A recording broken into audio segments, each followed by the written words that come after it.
அநேகருக்கு நீங்கள் ஆசீர்வாதத்தின் கருவிகளாக மாறுவீர்கள். இதுவரைக்கும் பயனற்ற பாத்திரம் என்ற சொல் உங்களை விட்டு இன்று அகலுகிறது. கர்த்தர் உங்களுடைய ஆசீர்வாதத்தின் பாத்திரமாக மாற்ற போகிறார். அவரே செய்ய போகிறார், உங்களுக்கு செய்ய போகிறார். பிரியமான உறவுகளே, நல்லவர் இயேசுவின் இன்ப நாமத்தில் மனதார வாழ்த்துக்கள். ஏசப்பா உங்களை ஆசீர்வதிப்பாருங்க. எரேமியா 12:2 நீர் அவர்களை நாட்டினீர், வேர் பற்றி தேறி போனார்கள், கனியும் கொடுக்கிறார்கள்.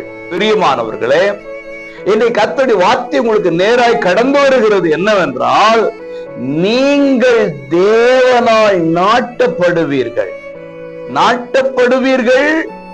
வேர் பற்றி தேர்வீர்கள், கனியும் கொடுப்பீர்கள். சில விருட்சங்கள் நாட்டப்படும், ஆனா வேறு செத்து போயிடும். சில விருட்சங்கள் வேர் பற்றியும் வரும், ஆனா கனி இருக்காது. நாட்டப்படலாம், வேர் பற்றி இருக்கலாம், தேரலாம், கனி இல்லைன்னா என்ன பண்ண?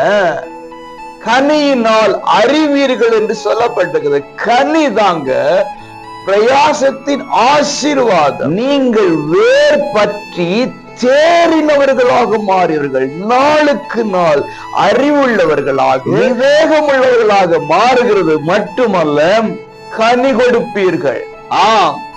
இதுவரைக்கும் பயனற்ற பாத்திரம் என்ற சொல் உங்களை விட்டு இன்று அகலுகிறது.